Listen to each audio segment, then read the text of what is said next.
A Universidade de Santiago de Compostela é unha institución con máis de 5 séculos de historia que, ademais, está a vivir un fito inédito. Por primeira vez ten que elexir a unha muller como máxima responsable desta institución, como reitora. Estamos en Santiago de Compostela, estamos no Campus Vida, na Facultade de Óptica e Optometría. E, ademais, estamos con Maite Flores, que é catedrática de Física, unha das 4 candidatas e reitora da USC. Para tratar de entender que está en xogo nestas eleccións, que propón a súa candidatura, cal é o seu propósito, que cambiar, que non cambiar, que vai a tolerar, en definitiva, como afronta este proceso electoral. Queremos falar con ela, queremos conversar con ela, dámoslle xa a benvida. Benvida, Maite Flores. Moitas Se gracias. non me equivoco, o teu primeiro podcast, non? É o primeiro podcast, certamente. Bueno, xa sabes que ten as súas vantaxes, non é unha entrevista, é menos formal, moito máis aberta. Aquí non vamos a estar pois mirando o reloxo, non temos que non temos un tempo límite, podemos explayarnos nas respostas.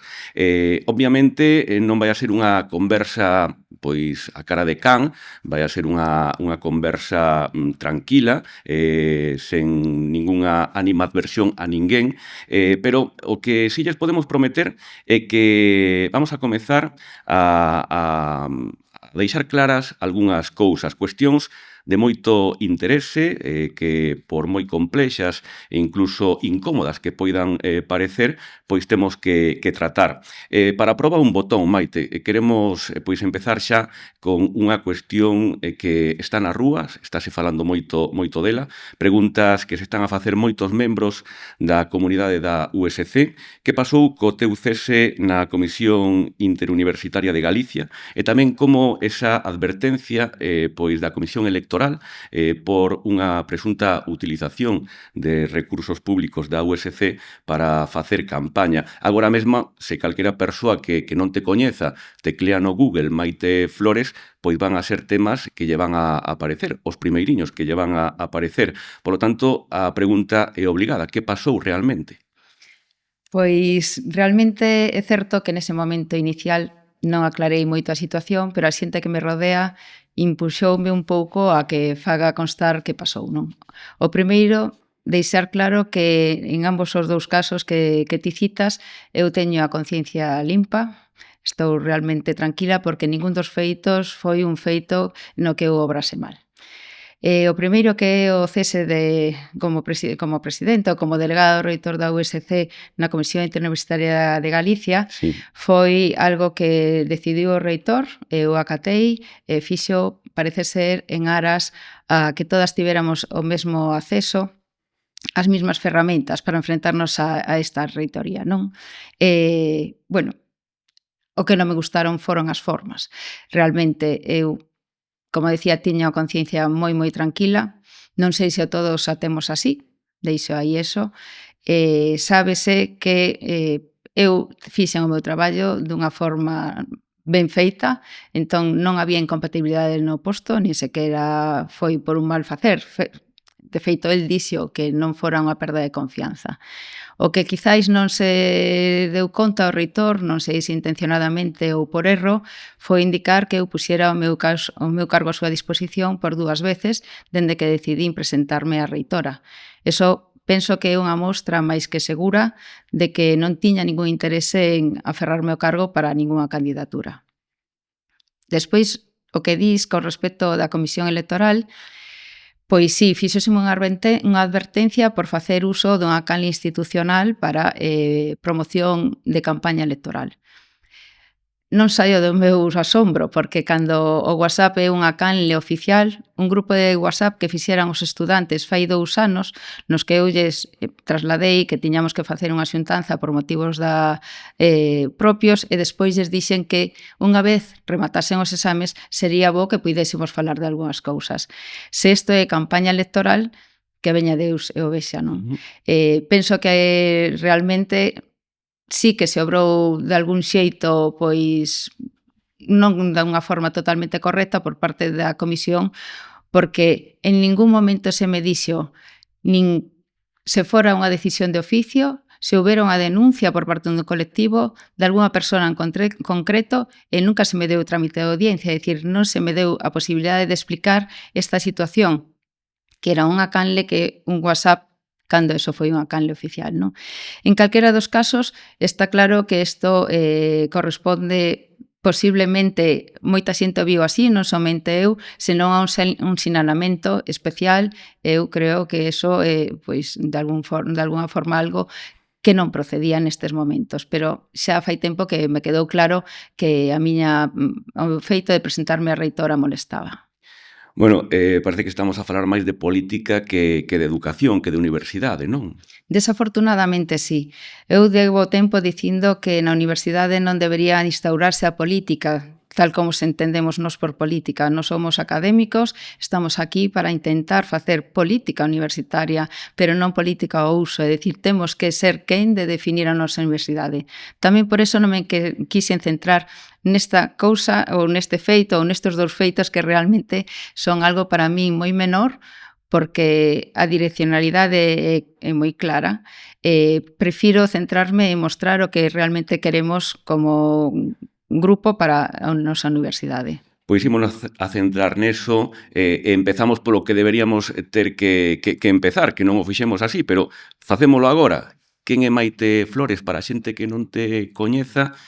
Cal é a túa carta de presentación? Pois Maite Flores é catedrática de óptica do Departamento de Física Aplicada, é unha persoa moi comprometida ca institución, sempre que acolle un compromiso acátao da unha forma moi voluntariosa, tamén por iso, de algún xeito, pois estou aquí, porque a xente que me coñece de traballar comigo foime empuxando precisamente a presentarme, non? Son unha persoa con a carreira moi clara investigadora. Eu estive no estranxeiro, despois de facer a tese, volvín con esas de figuras de captación de talento, habiliteime despois para titular de universidade e despois pois accedín á miña cátedra. A parte son coordinadora de a instalación de láseres ultraintenso, a segunda máis intensa de toda España, e son recoñecida fora de España pola miña investigación. Sabémolo, e só por facer un apunte á esfera máis persoal, máis privada, estás casada, tes 2 fillas, unha delas, ademais, en idade universitaria. Non sei que che dixeron na casa cando ti chegaches e dixeches quero me presentar á reitora, quero ser a primeira reitora da USC.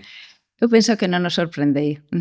Realmente na casa saben como son unha persoa moi activa, que me gusta asumir compromisos e retos, gústame enfrontarme a problemas para atoparlles boas solucións. Entón, bueno, as reaccións foron un pouco diferenciadas. Pola unha banda, o meu marido preguntoume se era unha decisión xa única, cando me mirou e dixo, sí, sei que xa vas ir aí. A miña filla maior, pois tamén o veu ben, e dixo, papá, non te preocupes, realmente non vai estar menos tempo na casa, porque xa agora ten moitas cousas que facer, non? Así que ben, agora mesmo realmente está moi involucrados na campaña e penso que é unha parte vital para enfrontarse a un proceso como este. Que non sei como chegaches a esta decisión, que foi o detonante, o que te motivou a dar o paso e decidir presentarche? Pois non foi ningunha decisión persoal ca intención de chegar e poñer ningunha medalla. Realmente foi a resposta a que moita xente da comunidade universitaria me estaba empuxando de algún xeito a presentarme a reitora. E despois de meditalo, non foi unha decisión dun segundo para outro, porque sei a responsabilidade a que me enfronto, pois foi unha decisión consensuada e arroupada por moita xente da comunidade universitaria. Decíamolo ao principio, a USC ten máis de 5 séculos de historia, 530 anos, aínda non a dirixiu ningunha muller, non tivo nunca unha reitora, a verdade é que non foi sen tempo, non? Agora, evidentemente, vai ser unha reitora que vai a dirixir a USC. Sí, eu penso que isto é resposta a algo que xa se viña vendo, que é unha resposta natural, de alguna forma. Non hai xente que di que xa tocaba que fora unha muller, eu penso non é que toque, é que non o merecemos, non? Realmente, as 4 persoas que estamos aí candidatándonos á reitoría somos persoas que temos a nosa valía, unha traxectoria que avala a nosa posición e penso que é un momento moi bo para que sexamos reitoras. Se en vez de catedrática de física foras catedrática de medicina e a USC fora o teu paciente, entra na túa consulta, cal sería o diagnóstico da USC?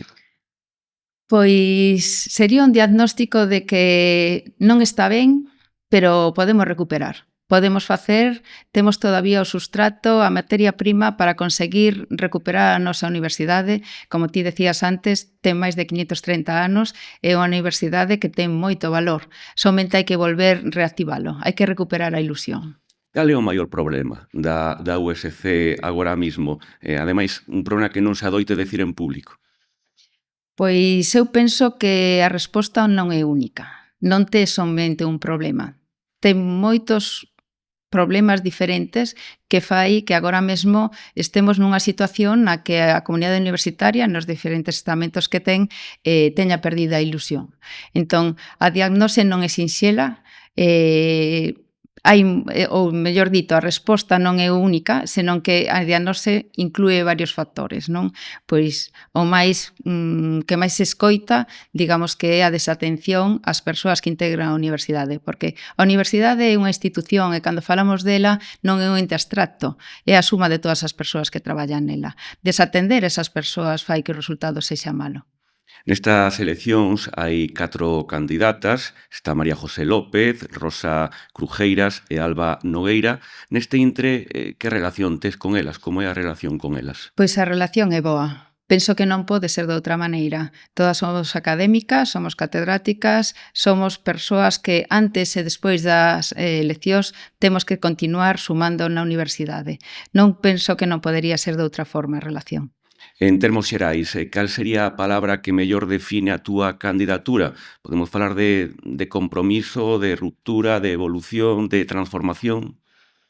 Compromiso sí, evolución quizáis tamén, aínda que é certo que non podemos continuar a facer o mesmo mellor, senón que temos que dar un cambio. Temos que dar un cambio de rumbo, fixar ben, facer unha diagnose, como decías antes, de cantos problemas temos sobre a mesa para facer unha proxección e unha evolución. Eu teño coñecidos na USC, vinculados á USC, cando lles dixen que viña a facer hoxe este podcast con Maite Flores e que o motivo era o proceso electoral á reitora, comentaronme que non tiñan moita constancia destas eleccións cando empezan o martes 27. Non sei se palpas ti no ambiente que hai ambiente electoral, que hai tensión electoral, clima electoral. Pois non hai un ambiente xeralizado. Sí que é certo que estas eleccións teñen máis impacto que outras precisamente porque vimos dun momento na que a universidade está sufrindo. Hai 4 candidatas, 4 mulleres, que é a primeira vez que pasa, pero penso que isto se sinte moito nun núcleo moi próximo a nós. Realmente, incluso compañeiros nosos e, por suposto, o estudantado case non sabe nin que pode votar. Todos e cada un dos estudantes poden votar e non o saben. E non saben quenes son as reitoras, ou as candidatas ás reitoras. Entón, penso que tamén é un exercicio para a nosa parte saber que a comunidade somos todos, non somente os que estamos aí en postos máis altos. Pois falamos entón do sistema electoral, como é o proceso, como son os sistemas electorais dentro da USC, cales serían as claves para ti? Pois o proceso electoral xa se iniciou ca presentación de candidaturas, xa estamos agora en marcha. O próximo martes comenzamos a campaña electoral. Nos imos visitar todos os centros, os 27 centros da Universidade de Santiago, entre o 27 e máis o 10 de febreiro, que é cando remata esa campaña. O día 11 é o día da xornada de reflexión e o día 12 é cando todas e todos, cada un de nós, temos a posibilidade, eu diría que a obriga de votar, porque realmente nas nosas mans está a decisión de como vai ser o futuro da universidade. Entón, o voto vaise facer de forma electrónica, dentro ou ben os estudantes da Secretaría Virtual ou para todos de forma xeral na páxina principal da Universidade de Santiago hai un caxetín que é o máis grande, o primeiro, que se apón eleccións. Aí hai diferentes seccións onde se pode votar, en particular para a reitoría, poderase entrar pulsando, premendo nese enlace e habilitarán un sitio para votar. Cada un vai se identificar cas súas credenciais, emítese un voto electrónico. Entón é unha forma sinxela, pódese votar dende o móvil mesmamente. Moi cómodo, moi a man de todo o mundo, hai que ter vontade para facelo e animar a toda a xente que o faga tamén, claro, non? E animalos a todos, si, como decía un compañeiro meu outro día, todos nos queixamos, pero está nas nosas mans facer ese cambio. Evidentemente, en todos os procesos electorais, sexa política, sexa deporte, hai diferentes elementos mobilizadores de voto, non? O candidato, candidata, neste caso, a candidatura ou o equipo, as siglas, o programa electoral, e durante a precampaña, Maite, xa fomos coñecendo algúns compromisos, pero centrámonos agora en debullar un pouquiño máis en profundidade diferentes áreas do programa electoral. Un dos principais compromisos que che escoitamos nesta campaña foi o de alixeirar a carga burocrática, algo do que se queixan todas as administracións. Penso que non é só un caso exclusivo da USC. Como se consigue iso? Pois iso consíguese facendo unha planificación, facendo un análise. Agora mesmo na USC non nos deixamos axudar de ningunha das avances que está sufrindo a sociedade, en particular, pois, por exemplo, a inteligencia artificial. Non temos implementado nin sequera de forma menor a inteligencia artificial. Nos temos queixa tanto o PDI como o PTXAs, como o estudantado, da toda a burocracia que hai que facer. Entón, facer unha diagnose é o primeiro, facer unha boa definición de que procesos temos que optimizar, como integralos, eso penso que é unha das primeiras labores que temos que facer. E que importante eso de subirse ao carro da inteligencia artificial, no bo sentido, non se poden subir só, por exemplo, os estudantes, senón que tamén se teñen que subir os catedráticos, non? Temos que subir todos e temos que facelo dunha forma responsable. Eso implica tamén formación, porque non temos formación. Eu comentaba outro día, así de forma anecdótica, que non pode ser que os estudantes saiban máis da inteligencia artificial que algúns dos profesores. Precisamente, como distí, de algúns dos catedráticos, pois que, ao mellor, por unha certa edad, decidiron non avanzar. E outros, con unha certa edad, precisamente, decidiron avanzar máis que os outros porque son persoas moi motivadas. Que trámite eliminarías mañá mesmo da USC se poideras, Maite? Pois eliminar así de repente dun día para outro un trámite é complexo, pero hai cousas menores que si se poden eliminar, entón agora temos sistemas, sobre todo a xente que máis facemos investigación, a xente que nos acompaña tamén do PTXAs neses traballos, hai moitas cousas da burocracia que temos que quitar. Non pode ser que por cada gasto, aínda que sexa d'1 euro, teñamos que facer varias follas, varias firmas.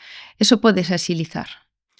Digitalización, pois deixar tamén un pouquiño de lado tanta burocracia, pero para iso hai que levar a cabo diferentes cuestións, non sei se falamos de webs, de procesos, de plataformas, de tempos. Pois falamos un pouco de todo. O primeiro que falamos, como che decía antes, é da diagnose que temos que facer. Temos que avaliar cales son os procesos que máis rentabilidade van dar nun primeiro momento. Despois nos temos tamén que elaborar protocolos para a xestión documental, que non a temos. Na universidade, non sei se o sabes, pero temos un arquivo histórico, non somente noso, senón dos concellos e demais. Todo iso non ten un amparo digital. E digital non significa somente se escanear, significa moito máis que a iso, significa facer bases de datos ás que poidamos todos facer consultas e que nos den información única e útil, que teñamos todo eso ben establecido. Isto non é un traballo dun día, pero é un traballo que hai que facer ben e planificar, non podemos ir poñendo parches. Como convocábamos antes, ou comentábamos antes, mellor dito, a este proceso electoral están convocados 4 sectores de electorado. Imos comezar polo estudantado, as súas preocupacións, non sei, falamos de vivenda, falamos de bolsas, de precariedade, de saúde mental, podíamos falar de moitísimas cousas. Na túa opinión, Maite, cales son os seus grandes problemas e cales son as solucións que podes propoñer para eles? O estudantado é, sen dúbida, a razón de ser da universidade. Quero dicir, nós estamos aquí porque temos que facer unha tarefa de formación de talento, non? Que estamos falando diso. Eso é o principal cometido da universidade, por iso hai que atendelos. Neste momento, a Universidade de Santiago ten máis de 25.000 estudantes repartidos entre o campus de Compostela e máis o campus de Lugo. Ese estudantado ten que pasar e sentir a universidade, porque non somente veñen aquí para aprender conceptos, senón que veñen para formarse como persoas e moitos máis eidos, por exemplo, pois culturais. Temos que ser quen de facer unha oferta cultural que lle satisfaga e na que eles se sintan involucrados, non? Tamén falamos de actividades deportivas, a oferta deportiva da universidade ten que ser boa. Agora mesmo, pois, temos moitas carencias, principalmente no campus de Lugo, onde non temos ni sequera pabellón deportivo, nin sequera para os de formación de profesorado que fan ese itinerario, non? Entón, temos que dar resposta. O estudantado, canto máis lle damos, máis vai pedir. É unha misión nosa porque é o futuro da nosa sociedade. Temos problemas de vivenda. Sí, o problema de vivenda non é único da universidade. É un problema que hai que atacar de forma global e conxuntamente cas administracións, non teño dúbida. Pero neste momento, por exemplo, nós sí que temos infraestructuras que poderían dar acollida que xa o fixeron, como por exemplo o Colexio Maior San Clemente, e que está pechado dende fai tempo. Entón, unha das medidas ten que ser reabrir ese Colexio Maior. Non pode ser que nos permitamos o luxo de telo pechado agora, mentras temos moito problema de vivenda precisamente polo tema da vivenda turística. Afondamos un pouquiño no tema da vivenda porque acaparou moito tempo na precampaña. Que pode facer unha reitora neste tema da vivenda? Pode facer algo? Está atada de pés e mans ou pode facer algo? Pode facer algo. Nós podemos facer nós temos moitas infraestructuras, podemos traballar para reabrir, como che decía, por exemplo, o Colexio San Clemente e, sobre todo, o que temos que facer é non tomar malas decisións, porque ás veces tomamos malas decisións como líder da universidade que despois se deixan sentir cos anos. Nos vendimos fai anos pois unha instalación que era o antigo hospital da universidade que se podía ter adicado á vivenda e non o fixemos. Agora, sen embargo, pagamos somente para que nos reserven algunhas habitacións por se as precisamos. Este tipo de decisións hai que pensarlas moi ben, non? E pensar tamén no legado que deixas, xa sexa bo ou malo, o que podes facer se faz unha mala decisión. Polo que comentas, eres partidaria das residencias do estudantado na USC, non? Sí, totalmente. As residencias dentro da USC son algo que nos caracterizaron dende fai moitos anos. Penso que é un valor engadido. Cando un estudante ven a Universidade de Compostela ou a Universidade de Santiago digamos, nos casos podes vir con algún amigo, hai xente que ven soa directamente, entón ter a posibilidade de ceder a un colexio ou a residencia, pois é un valor engadido, porque realmente faz comunidade universitaria cos demais. E se falamos de outras demandas do estudantado, digamos, bibliotecas, digamos, salas de estudo 24 horas, espazos de vida universitaria, infraestructuras deportivas, que comentabas antes, calos son os teus compromisos? Pois mira, fai pouco facía precisamente un vídeo porque ao clamor dos estudantes, e como ti decías, eu teño unha filla en etapa universitaria, non fago máis que escoitalos a todos eses madrugóns que se teñen que dar para facer esas grandes colas que se fan para entrar na Conchi, porque senón xa non poden entrar, quedan fora, despois teñen que ir a outros sitios a estudar, pois ás veces van á Cidade de Cultura e demais. Eu penso que nos orzamentos da universidade é un impacto menor nese momento en que eles están estudando, que o valor máis prezado que ten é o seu tempo, abrir outras bibliotecas para que podan ter máis sitios onde estudar, non? Entón, ese é un dos compromisos que xa propuxen fai uns días e precisamente pois había xente que decía que cada un que podía estudiar na súa casa non é o mesmo. Cando ti estudas nunha biblioteca hai certas carreiras, por exemplo, física, na que se discuten os problemas como se fan. Ter un espazo onde poder compartir e discutir con outros como se fai algo ou incluso ver na túa contorna que todo o mundo está estudando porque son momentos difíciles é moi importante. Pasamos agora, se che parece, Maite, ao persoal docente e investigador, aos PDI. Que vai a cambiar para que a carreira académica sexa menos frustrante e máis previsible? Eu penso que o persoal que temos, e sin dúbida non é que o pensa, que o sei, ten moitas ganas de facer pola universidade. En xeral, o PDI corresponde a un perfil dunha persoa moi inquieta, con ganas de avanzar, con ganas de aportar. Nós, como goberno da universidade, o que temos que facer é facilitar que ese persoal poda traballar. Entón, facer esa descarga burocrática de que falábamos antes, pero isto non atinxe somente o PDI, tamén o PTXAS. O PTXAS, que xa falaremos despois, se queres un pouco máis Sí, extendido del, claro. tamén ten moitas veces ganas de avanzar e de aportar á universidade. Entón, como medidas primeiras, queremos axilizar todo o que é a burocracia para que poida facer o que realmente ten que facer, o que aporta valor. Non sei que opinas da temporalidade na USC e como tes pensado facer para estabilizar ao persoal xove sen crear agravios comparativos, claro. Sí, claro, aquí a definición de xove pois sempre é moi perigosa, non? Porque nestes momentos estamos estabilizando o noso persoal moito máis alá dos 40. Eu penso que nese momento un que xa en xeral ten unha familia Sí. con cargas, digo, pois fillas ou fillos en xeral, non é xove. Entón, temos que ser quen, pero eso seguramente o poidamos facer se planificamos ben de facer un relevo xeracional, porque estamos perdendo moito talento, porque se está xubilando e non estamos sendo quen de, en tempo, repoñer ese talento, non? Entón, sí que hai fórmulas, hai moitas fórmulas. Agora mesmo, por exemplo, os axudantes doutores que se están queixando moito porque entran a unha plaza que para unha persoa con pouca cualificación entran sobrecualificados totalmente. Claro. Son plazas que están ben, pero que non se están usando ben, non? Entón, hai formas, non hai por que competir entre todos, haberá que dar resposta. Non sei, por que crees que é tan difícil reter talento en Galicia dende a universidade? Pois é difícil porque non temos planificación. Nós facemos programas de atracción de talento e unha vez que chega aquí o talento queremos aparcalo e non lle facilitamos que poida seguir, por exemplo, pois solicitando proxectos, solicitando Ramóns e Cajais, que é un dos programas máis importantes que sacou realmente o Ministerio para a captación de talento e de investigación. Entón, unha vez que chegan, despois, como eu digo, porque tamén eu sufrín cando me tiven que estabilizar neses momentos, perdemos moitos esforzos e moito tempo a intentar que se nos estabilice e que non se nos vexa como un problema. Isto temos que intentar solventalo, é dicir, que a universidade non somente é docencia, eu sempre non me gusta separar o que é investigación e docencia, nós facemos formación. E formación inclúe as dúas partes.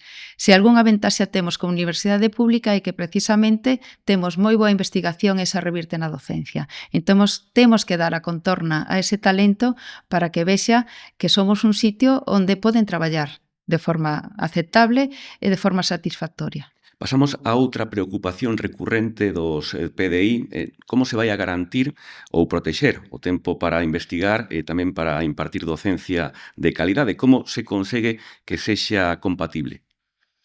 Pois eu penso que se reducimos a burocracia, aínda que non só, xa podemos facer moitas máis cousas. Se nos axuda e nos acompaña, por exemplo, hai moitas cousas que son encomendas nosas ou que temos que facer e hai outras cousas que poderían facerse de outra maneira, non? Cando nos aceptamos as diferentes encargas que se nos fan, non somente docentes e investigación, senón tamén, por exemplo, coordinación de programas de doutoramento ou de másteres interuniversitarios, moitas veces temos que facer informes que poderían facerse de outra forma e volvemos un pouco aos inicios. Se somos quen de planificar ben os procesos, de facer bases de datos as que todos poidamos facer chamadas e nos devolvan datos, todo eso pode vir feito. En eso nos perdemos moito tempo, invertimos moito tempo. Ás veces danos a sensación de que estamos facendo algo para que non se necesita realmente a nosa preparación. Entón, invertir neso é invertir en liberar tempo para poder facer outras cousas. Ben, falamos de talento, falamos xa de carreira académica, pasamos a falar dos que realmente tamén sosteñen esta casa, os PTXAs, falamos de persoal técnico, de xestión, de administración e servizos. Cales son as túas propostas concretas para mellorar as súas condicións, a formación e a promoción interna tamén? Pois o PTXAS é un colectivo que penso que é moi importante, que son os piares desta universidade, porque eles, o seu traballo sustenta o noso bo facer, non? Entón, agora mesmo o PTXAS está moi descontento polo modelo que temos xerencial, moi direccionado no que non se atende realmente nin se respeta a súa valía. É dicir, non somos quen de escoitar as súas aportacións, e que son aportacións moi valiosas porque temos un persoal realmente moi bo. Temos que facilitar tamén e tratalos ben tanto o que é na carreira horizontal como o que é na carreira vertical. Temos que prover dunha contorna novamente na que eles se sintan tamén contentos traballando, non? Eles tamén teñen moito exceso de cargas burocráticas. Contanos o outro día, cando vamos falando cos servicios, porque foi a forma de preparar este programa, non? Ver cales son as deficiencias, falando con todos os estamentos da universidade, pois contanos como realmente fan os seus traballos case de forma manual, cando hoxe en día poderíamos facelos de moitas outras formas, non? Isto penso que é unha das cousas que temos que traballar, e mellorar as súas condicións de traballo, por suposto. Non sei como tamén se pode mellorar a coordinación entre PTXAs e co PDI sen establecer esas xerarquías que moitas veces poden resultar tóxicas. Esas hierarquías temos que abolilas. Eu sempre digo que o PTXAs e o PDI estamos todos unidos e vamos todos da man. Ningún traballamos por riba do outro, ningún ao servicio do outro. Todos estamos colaborando e todos vamos na mesma dirección. Se non o facemos así, mal vamos. O PTXAs, que moitas veces parece que é un persoal que está ao servizo do PDI, non é certo, ten moita valía, aporta moito e realmente son persoas que no seu traballo son moi profesionais e o desempeñan moi ben. O PDI tamén temos que recoñecer esa valía do PTXAs e penso que todos somos máis que conscientes de que realmente aporta moito valor. Certo. Pasamos a outro capítulo, Maite, un capítulo tamén moi importante, o do financiamento das universidades públicas en xeral, pero, bueno, falamos en concreto da USC, que ademais durante a precampaña tamén foi un tema moi recurrente, debates, en entrevistas, saían estes temas. Cal é a túa opinión? A USC está infrafinanciada ou está mal xestionada? O tema da financiación e os cartos sempre é o máis importante, non? Porque realmente se tivéramos todos os cartos que quixéramos poderíamos facer todas as cousas, non? A financiación é un punto clave neste momento, ademais, porque está para novamente negociar o plan de financiamento. A Universidade é autónoma, pero os cartos que temos pois por ingresos directos son poucos e temos que traballar isto. Entón, no tema de financiamento, eu penso que temos non suficiente, porque temos moita investigación que non ten financiación basal, eso temos que traballalo cas administración públicas, pero tamén é certo que unha vez que temos a financiamento, os orzamentos, teñen que ir dirixidos cara onde un identifica que é prioritario traballar, non? Entón, cartos suficientes seguramente non haxa, pero seguramente tampouco a planificación sería a que eu tería feito. Se contas co apoio suficiente da comunidade universitaria para chegar ao reitorado, que herdanza crees que vas a topar ao abrir os caixós? Pois non sei se vou facer unha boliña máxica e intentar adivinar, non? Preocúpame realmente o financiamento precisamente por as primeiros debates que tivemos, no que que fora a vicerreitora de titulacións, que agora se presenta a reitora, en resposta a todas as preguntas que se facía, decía precisamente que non hai cartos, non? Sabemos agora mesmo na comunidade universitaria que as nosas subidas salariais non se puideron pagar porque non hai caixa, tampouco se puido pagar, está diferido pois unha sanción de unha mala contratación que se fixo de 3.300.000. Entón, o que máis me preocupa realmente é como van quedar esas contas, non? Pero, bueno, para iso teremos que facer unha auditoría interna para tamén saber, non con ninguna finalidade de fiscalizar a ninguén, senón máis ben para saber de onde partimos.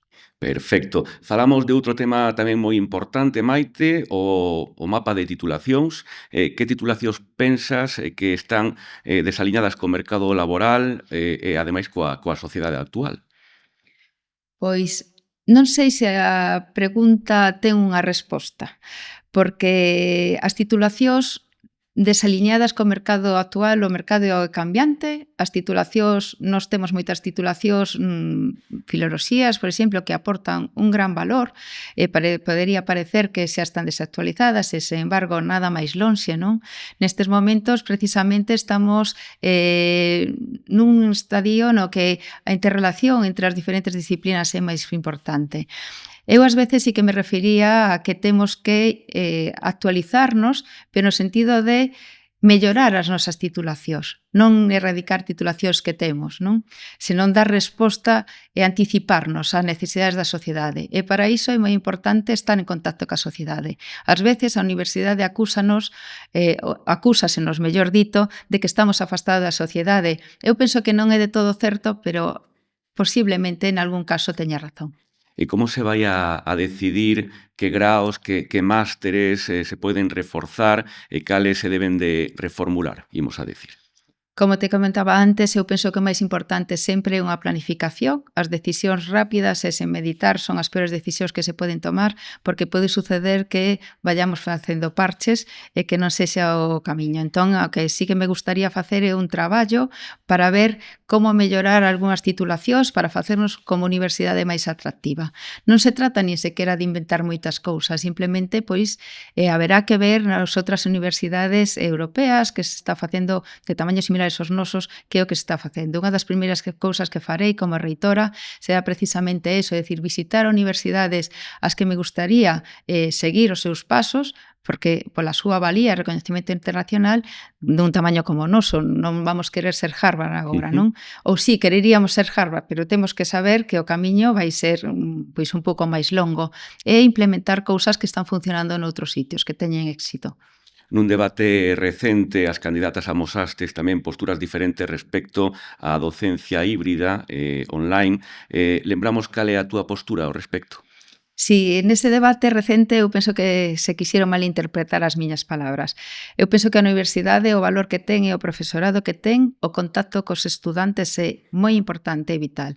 Para min a docencia presencial é importantísima, porque non se transmite igual a un estudante cando tes diante que cando tes ao outro lado da cámara, non? Nos fomos pioneiros no primeiro máster interuniversitario que houbo aquí, no sistema universitario galego, no SUB, en facer un máster en que tiñamos estudantes na aula e outros estudantes a distancia, incluso algúns en Perú, porque estábamos nun programa de Erasmus e demais. E a forma de impartir a docencia e de percibila por parte do estudante non é a mesma, non? Eu me refería nese debate a que temos que actualizar e axudar. Moitas veces os nosos estudantes están a dicir que as clases non lles aportamos nada. Eu digo que mal negocio facemos se non aportamos nada. Temos que ser quen de aportar a nosa valía, non? Poño un exemplo que seguramente entenderemos todos, medicina. Pois o que aporta un médico que está vendo pacientes todos os días e iso que lle pode aportar ao seu estudante é vital. Eso é diferenciador. Non me refería a que eso se poña colgado nunha web, non? Senón a esa interacción. Hai despois outras cousas cando son pois materias ou algunhas clases positivas que simplemente se trata de ler as diapositivas, nalgúns casos, non? Pois, o mellor, eses recursos está ben poñelos ao servizo do estudante para que o estudante vaya xa a clase con eso aprendido e aproveite máis a clase. Isto non é nada novo, faise noutras universidades. Non sei que opinas das microcredenciais, non sei se pensas que son unha moda ou viñeron para quedarse, son o futuro. Eu penso que foron o resultado de darnos conta que a universidade xa non é somente para ese espazo de idade entre os 18 e 22 anos. Na universidade temos que aportar e devolver á sociedade precisamente o que inviste en nós.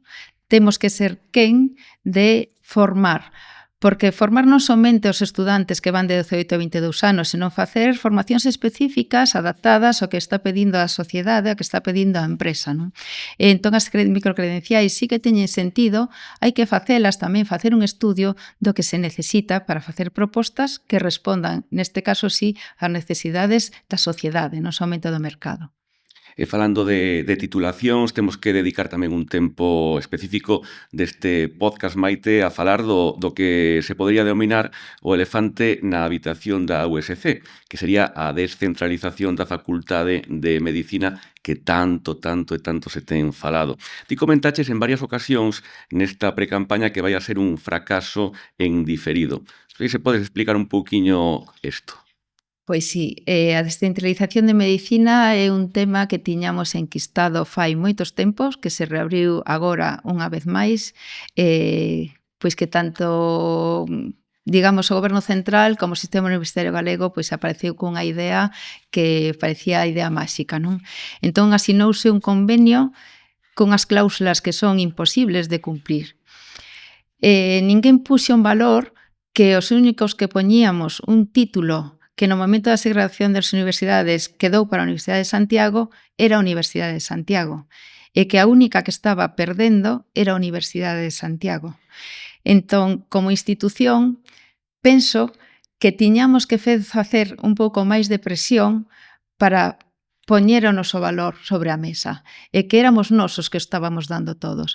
Eu dixen que era un fracaso indefinido porque o que se propón aí non se pensou en ningún caso nos estudantes, un estudante que xa estaba matriculado, un grao que estaba a punto de pecharse porque xa están cambiando o título. Unha vez que se fan esas modificacións hai que pasalo por o sistema de exigencia de calidade. Esos son 2 anos, co cual é evidentemente un fracaso. Quizáis un pacto para sair do paso no momento. Non sei se crees que o maior error estivo no deseño, na comunicación ou na falta de liderado igual. Pois a comunidade universitaria eu ao que traslada, falando con eles moi de cerca, que eu moi de preto, que eu fixen este traballo pois todo o tempo, porque me preocupaba independentemente da campaña electoral, isto vai ser un legado e vai ser unha modificación que nos vai afectar para o futuro, como Sí. decía antes, algunhas decisións que se toman. Entón, houve moita falta de diálogo, pero é un pouco o que está pasando nos últimos anos. Quero dicir, isto debería de se ter tratado ca Facultade de Medicina, con cada un dos seus integrantes. Temos pois unha xunta de facultade que é a que representa a facultade. Deberíase ter elaborado aí, facer unha proposta, porque ao final a reitoría, ou o reitor neste caso, é quen ten que trasladar e defender os intereses da universidade. Se saes elexido reitor ou reitora neste caso, tes que responder por a xente que está aí, que é a túa universidade. Entón, falta de comunicación, seguro. Falta de liderazgo, posiblemente tamén. Porque eu se teño claro a defensa que teño que facer da miña institución, penso que dialogando e falando cas outras institucións habería outras formas de enfrentarse a isto e de explicar as cousas. E seguramente elas tamén entenderían que os únicos que estábamos poñendo algo en xogo éramos a Universidade de Santiago. Xa comentaches algo desto, pero quero afondar un pouquiño máis. Cal é a túa prioridade ou cal crees que debería de ser a prioridade neste tema? A USC como institución, os intereses do sistema universitario galego ou o estudantado de medicina? Pois penso que todos teñen que ir conxuntamente, porque a institución é suma de persoas, e suma de persoas inclúe o estudantado, a institución ten que respaldar o seu estudantado, a Facultade de Medicina é un integrante máis da institución. Entón, o primeiro é pensar en como gañar como universidade, ou alo menos como non perder como universidade. Eso inclúe a todos. O que non podemos facer é traballar ás costas do estudante, porque este afecta en primeira persoa aos estudantes. Por eso se manifestaron desa forma. Ninguén pensara neles. Os estudantes son os primeiros que se van ter que ir vivir a outra cidade unha vez que viñeron aquí. Non todos os estudantes son de aquí. Eso é outra cuestión demagóxica que se está facendo. Vendemos que agora que imos ter 100 prazas en Coruña, 100 prazas en Vigo, os fillos dos coruñeses e fillas dos de Vigo van poder estudar aí. Isto non é certo, porque temos un distrito único de acceso en todo o sistema español. Entón, posiblemente, desas 100 prazas haya, o mellor, un 60% ou máis que este ocupado por xente de outros sitios, que é o mesmo que pasa aquí. Entón, pensar no estudante é importante, na facultade tamén é importante, e todo eso fai de unha forma global o que é a institución. Se este acordo se rompe, hai plan B? Maite Flores tería un plan B? Pois se se rompe, sí, teríamos un plan B. Está claro que o escenario é diferente ao que tiñamos fai algúns anos. Teríamos que traballar por seguramente aproveitar as posibilidades e aproveitar o bo facer de persoal de referencia que está situado noutros hospitais, pero nós temos que traballar en calquera caso para que non haxa 3 facultades. Penso que isto é un erro. Sen que soe a guerra territorial, que mensaxe lle mandarías a Coruña e a Vigo? Pois unha mensaxe de responsabilidade. É unha responsabilidade social. O investimento que hai que facer para construir 3 facultades, como eles reivindican, é un investimento que non ten moito sentido. Temos antecedentes, xa temos agora mesmo 3 aeroportos, non podemos voar desde ningún deles a casi ningún sitio. Os que nos movemos moito por temas de investigación ou de outros procederes vemos que non podemos usar, eu sempre digo que estamos na esquina verde de España e que me leva un día case chegar a calquera sitio de Europa, e estes erros non nos podemos repetir, porque os cartos son públicos, non o podemos esquecer. Entón, temos que facer unha boa xestión de recursos. E se o día de mañán te sentas como reitora coa Xunta de Galicia, que lle dirías? Que lle podes exixir? Respecto a este tema, Sí. Bueno, respecto a este tema, eu penso que tivemos varios errores, non? Algún deles foi, xa que abrimos o mapa de titulacións, no momento da segregación das universidades polos anos 90, decidiuse que enxeñerías iba a ser, en particular Teleco, que iba a ser de Vigo, que arquitectura iba a ser de Coruña, nós íbamos ter medicina. Neste momento xa temos moitas facultades duplicadas, sabemos que os resultados non foron os esperados, porque a veces cando divides precisamente non consigues fortalecer, senón todo o contrario, pero neste momento, aberto o mapa de titulacións, temos moitas cousas que pedir. Pedir enxeñería biomédica, que é un dos grandes avances que estamos vendo xa o futuro para a medicina, non? Incorporar todo o que é a tecnoloxía no campo da medicina, pedir fisioterapia, porque sabemos que temos bo profesionais que poderían facer boa formación de outros profesionais para traballar no campo da fisioterapia. Incluso pedir outras cousas, por exemplo, que a Facultade de Medicina e todo estudantado se poida reunir no mesmo sitio, que poidamos ter pois a xente que está no primeiro e segundo curso, que agora mesmo dan clases pois nun edificio e no resto dos cursos noutro, non? Co que eso supón, é dicir, pedir infraestructuras, pedir tamén, ao mellor, pois, algo conxunto para a enfermería, todo o que é o campus da saúde, non? Falando de territorios, a túa candidatura, en certo modo, tamén abandeira un pouco o compromiso de restituir o estatus do campus de Lugo para que deixe de ser un campus, imos a decir, entre comillas, secundario. Non sei se podes desenvolver un pouquiño máis este compromiso. Pois sí, a ver, o que sucedeu cando vamos falando ca xente que está en Lugo, Lugo é unha cidade que coñeceu a universidade desde fai menos anos, porque o campus naceu desde eu xa existía, e na universidade, por exemplo, o campus de Compostela, pois 530 anos, non? Entón hai unha gran diferencia. Santiago sempre tivo a universidade, Lugo veu a diferencia do que é ter universidade e non tela, non? Precisamente por eso, cando fai 2 anos se intentaron pechar certos títulos do campus de Lugo, pois tanto o Concello como a Diputación saliu a súa defensa, porque sabe a Claro. diferencia entre ter ou non ter universidade, non? Nestes momentos, Lugo síntese como se fose unha sucursal de Santiago. E penso que eso non o podemos permitir. Un estudante que se matricule en Lugo ten que ter as mesmas posibilidades que un estudante que se matricule en Compostela, porque realmente pertence á mesma universidade. Agora mesmo non temos espazos onde eles podan facer deporte. E deporte para min é saúde física e saúde mental. Agora mesmo non temos ali atención médica, non temos ali tampouco atención a igualdade, é dicir, temos os servicios moi desatendidos. Por exemplo, por sorte, hai moita incorporación de xente nova como profesorado que teñe rapaces pequenos, non temos un servizo de gardería ou de escola infantil, non? Que chamamos agora. Pero nen sequera é cuestión de construir os novos, nen sequera temos tampouco convenios con moitos sitios para que poidan facer ou atender de alguma forma os nosos herdeiros, non? As nosas Claro. fillas e fillas mentras estamos traballando. Non sei se se pode garantir eses recursos, esas oportunidades entre campus. É real, pódese facer? Pois penso que temos que planificalo, pero é un dos obxectivos a cumplir. Espero que sí, realmente. É dicir, seguramente o primeiro ano non se pode modificar todo. Tense que facer unha programación plurianual de orzamentos, pero ao menos ten que haber unha planificación que agora mesmo non a hai. Centrámonos agora un pouquiño no campo no que ademais estás ti moi vinculado, que é a investigación. Que precisa hoxe un grupo de investigación da USC para despegar? Crear un grupo de investigación dende cero non é sinxelo. Cando ti arrancas nun grupo de investigación no que xa tes unha contorno onde traballar, como foi o meu caso, por exemplo, que xa tes un laboratorio e demais, é moitísimo máis sinxelo. Crealo desde cero non é sinxelo, non é doado. A USC ten que facer algo aí. Agora mesmo, por como están as políticas de investigación, tanto na administración máis local, na Xunta de Galicia, como no Ministerio no entorno europeo, despegar precisa dunha axuda inicial. Precisa dunha axuda na que se dé a posibilidade de facer investigación de novo e ir facendo unha certa produción que te permita despois crecer. Que pode facer a USC nesto? Moito.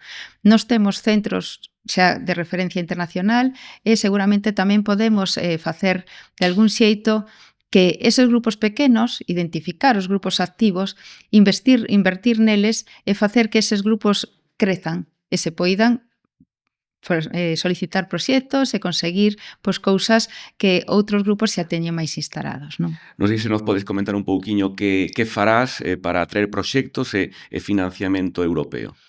Pois sí, pedir proxectos europeos agora mesmo relativamente sinxelo se tes un acompañamento, senón o que estamos a facer casi todos os grupos, pero grupos xa experimentados e avanzados, é facer contratación externa. Contratación externa porque hai partes dos proxectos europeos que realmente precisas dun coñecemento moi particular para facer esa solicitude e que sexa exitosa.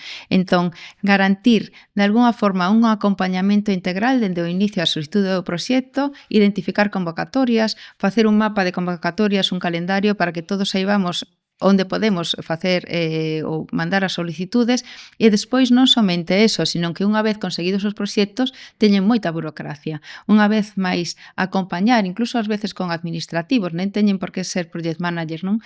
Senón administrativos que fagan todo ese traballo do día a día burocrático, axuda de algún xeito a que o investigador poda facer a súa labor.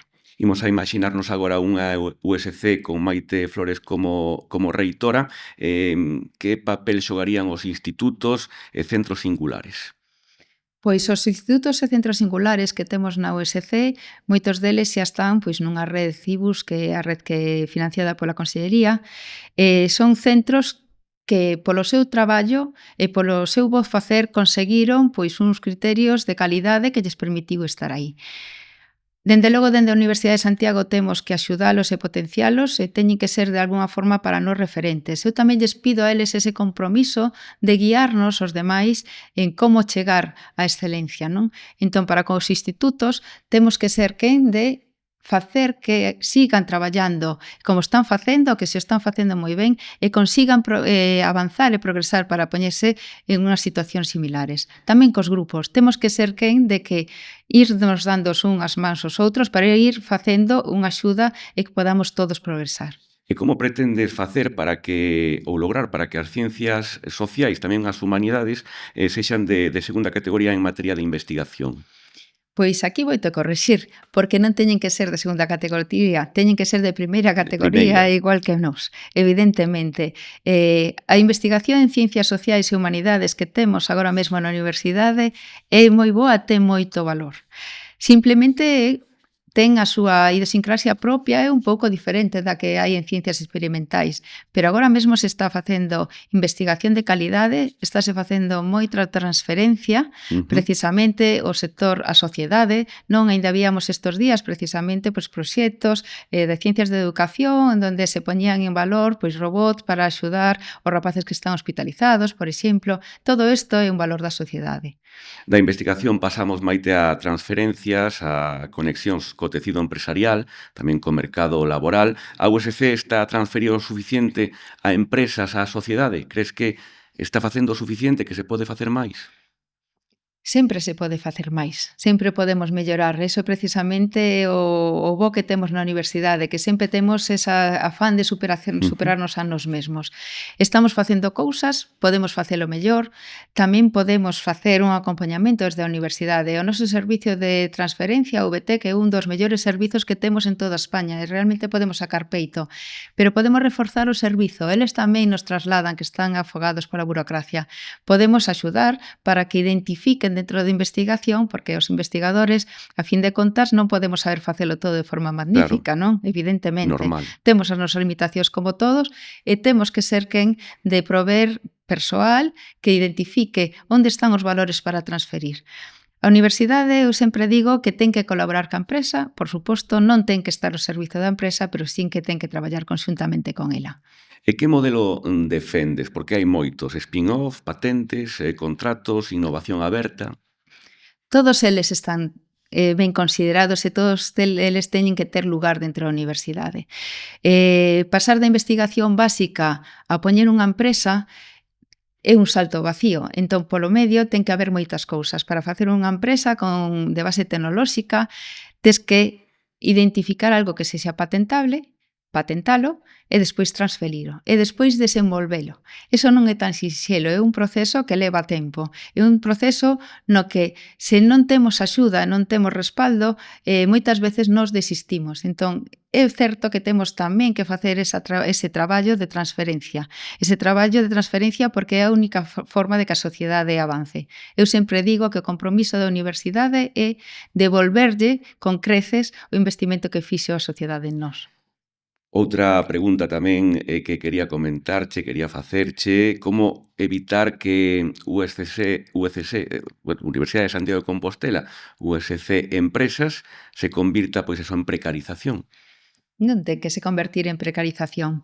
Mira, eu levo dende o ano 2005 traballando en colaboración cas empresas, nos momentos que houbo pois máis crise, que o Goberno de España decidiu facer recorte de recursos en todos os proxectos, que todos se recordamos ali en torno ao 2008, nos sobrevivimos facendo con proxectos con empresas. Proxecto de colaboración a través de CEDETI, no que as empresas descubriron o noso valor. E a día de hoxe continuamos, porque descubrimos precisamente que non é precarizar, senón que nos lle aportamos valor, as empresas en xeral non teñen recursos suficientes para facer investimento e investigación dentro das súas empresas e nós si sabemos facer eso, e non sabemos facer outras cousas. Entón, esa colaboración é realmente enriquecedora para a universidade, non é precariedade. E como farás para lograr que os campus da USC se convertan en motores económicos? Os campus teñen que ser, a universidade ten que ser motor. Ten que ser motor de país. Nós temos que ser quen avance e quen tire polo país, non?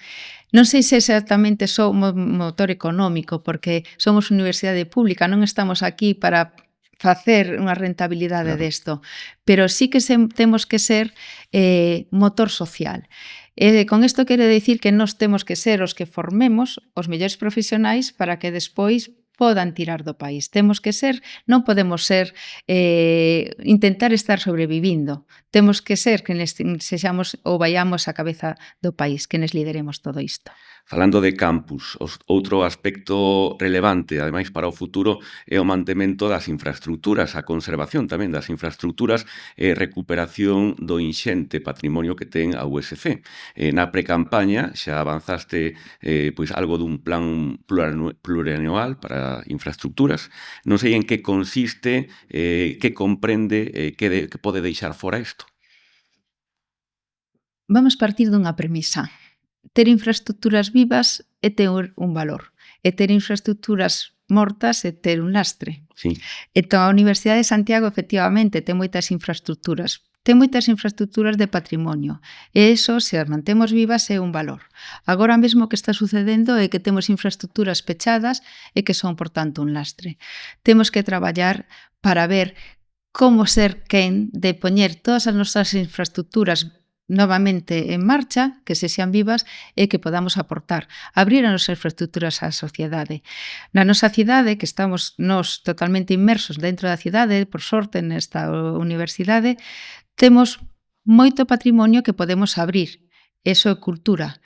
Entón, temos tamén que traballar ca administración para que cidades como a nosa, que son patrimonio da humanidade, esas infraestructuras que son nosas, sexa un valor para todos. Entón, teremos que traballar conxuntamente para que se financien de outra maneira. Escoitei falar da Casa do Estudantado. Cal é exactamente a túa idea da Casa do Estudantado?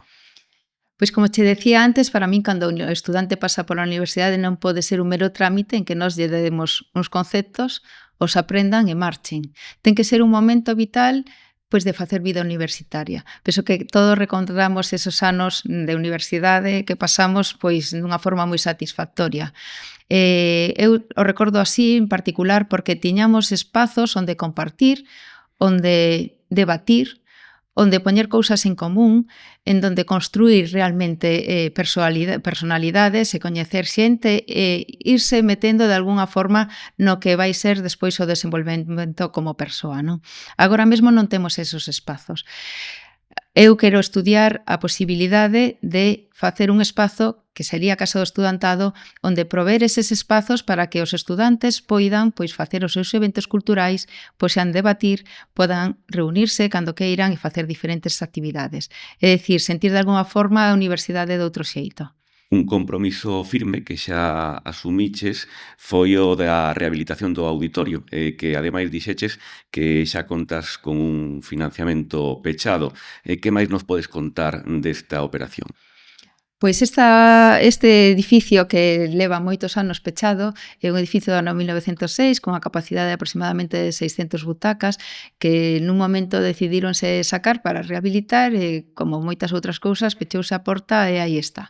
Isto é un claro exemplo dos espazos mortos que son un lastre para a universidade. Penso que non o podemos permitir. Dende que eu decidí presentarme a reitora, comecei a traballar pois para ver como estas accións se poderían tomar e se poderían modular, non esperar somente a ver despois se pode facer todo, non? E facer brindis ao sol. Entón comecei a traballar e a buscar pois xente que estivese interesada e motivada precisamente en abrir e ter unha oferta cultural dentro da cidade de Santiago, dentro das nosas instalacións.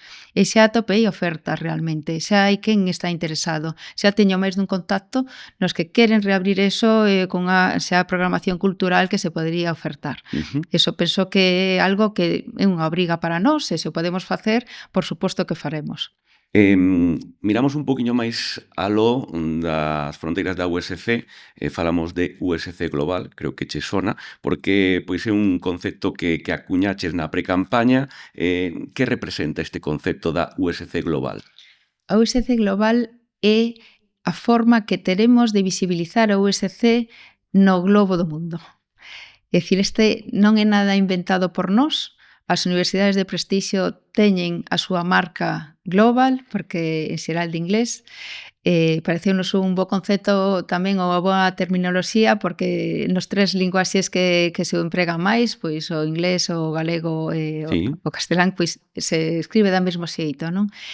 Que significa realmente isto? Pois significa facer a proxección internacional da universidade, é dicir, non somente nos estudantes que se van de Erasmus, tamén no intercambio do profesorado, tamén en programas que queremos fomentar e que veña investigadores de todo o mundo, o estilo do programa Conciencia que ten o noso compañeiro Jorge Mira, penso que é moi nutritivo, non? Pois do meu departamento, cada vez que ven un premio Nobel, se reúne na cidade, ven coñecer o nosa contorna e despois fala de nós, pois vannos poñendo de alguna forma no mundo, non? Eso é un pouco a idea, é dicir, facer unha internacionalización e unha proxección da nosa universidade porque se damos a conocer o noso valor tamén vamos recibir máis. Claro, é unha forma de facer moito máis atractiva a USC e poder atraer eso a profesorado, a alumnado, a investigadores de fora, non? Sí, agora mesmo xa hai moita actividade, pero é certo que pois pese a todo como estamos, somos quen de seguir facendo. É dicir, cada vez que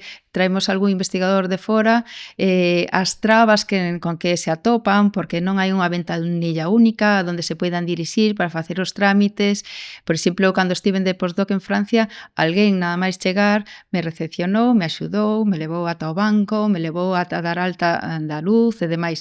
Todo isto na universidade non o temos, non facilitamos. E facilitar é moi importante porque cando unha persoa ven facer investigación busca, se despraza cunha familia, pois que os seus fillos de unha forma natural podamos axudarlos a saber onde se poden matricular e todos hai unha serie de procesos moi domésticos pero que de alguna forma son vitales e son necesarios.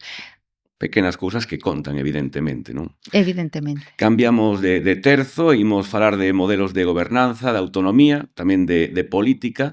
Non sei se pensas que a USC ten ou é demasiado dependente do poder político.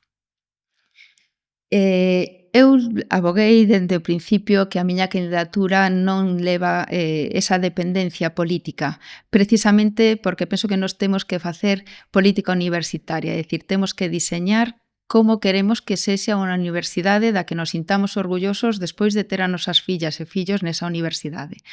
Eso ten que ser independente de as medidas ou as visións políticas moi, digamos, dogmáticas, non? De algunhas cousas.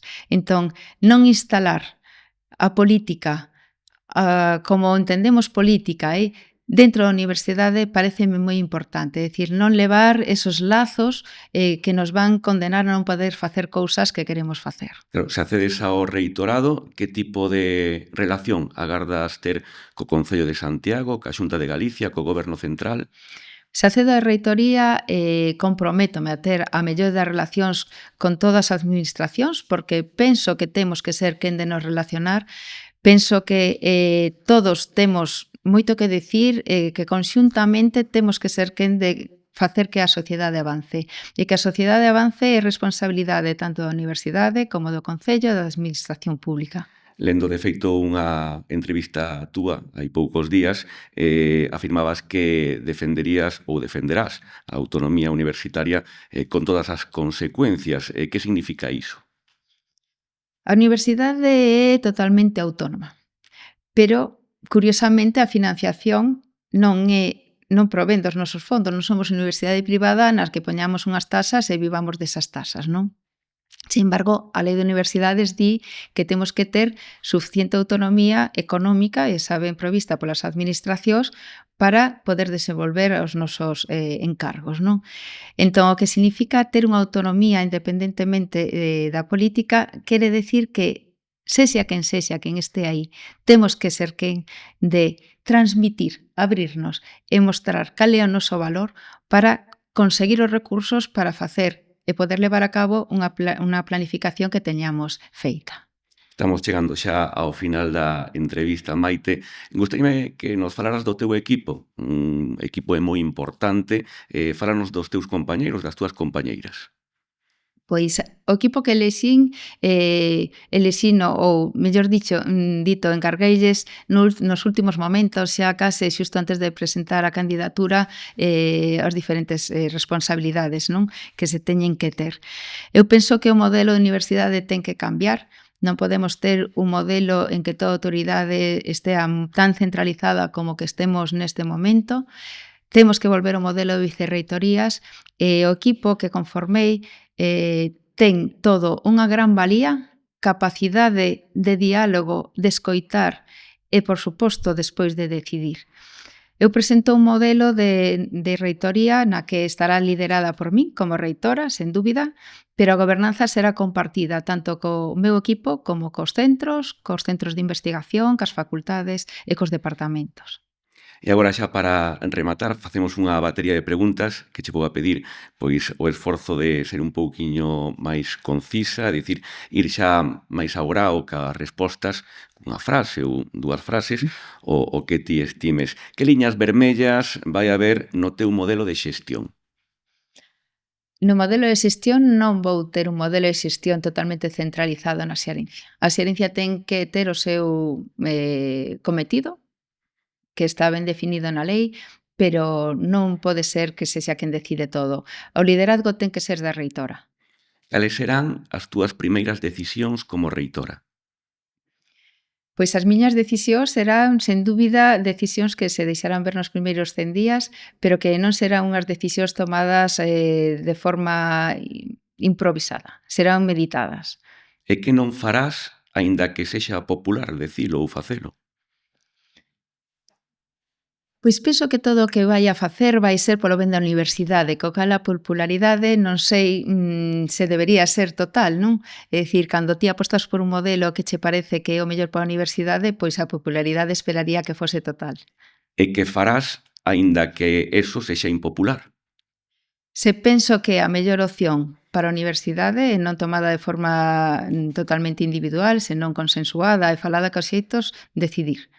Dime algunhas cousas que se fixeron ben na USC nos últimos tempos. Posiblemente xa teñan feito moitas cousas. Eu tampouco quero transmitir que cando un está no goberno que non traballe. Sempre, cando en xeral se te fai unha encarga ou encomenda, a xente traballa arreo. Outra cousa é que moitas veces perdas o horizonte e non sepas ou non saibas traballar un pouco en resposta ao que se está pedindo. Pero cousas que se fixeron ben seguro que as hai. Cal é o teu maior medo, a túa maior inquedanza se gañas estas eleccións? Eu son unha persoa que me gustan moito os retos. Cando me enfrento a algo, busco en xeral solucións a problemas. Non me só enfrontar con medo. Non penso que haya nada que me vaya a dar medo. E que vai a facer Maite Flores se non gaña as eleccións? Pois se non gaña as eleccións, seguirá traballando por esta universidade, porque eu formeime nesta universidade. Esta universidade me deu todo o que teño, non profesionalmente, entón penso que teño que seguir devolvendo a esta universidade. Agora sí, a última, por que ten que votar a comunidade universitaria da USC a Maite Flores? Porque a comunidade universitaria tense que dar conta que a universidade precisa un cambio, non somente un cambio menor, senón un cambio estrutural, global. E precisamos recuperar a ilusión por traballar e ser quen de sacar adiante unha universidade que leva moitos anos existindo e que pode posicionarse nun bon posto. Maite Flores, un auténtico placer, moitísimas grazas. Gracias a ti. Foi unha conversa ademais moi transparente, moi instructiva, reveladora tamén, e tamén, por que non decirlo, inspiradora en moitos momentos. Desexarche a maior sorte do mundo, a campaña comeza xa, así que, moita sorte e a continuar traballando. Moitas grazas.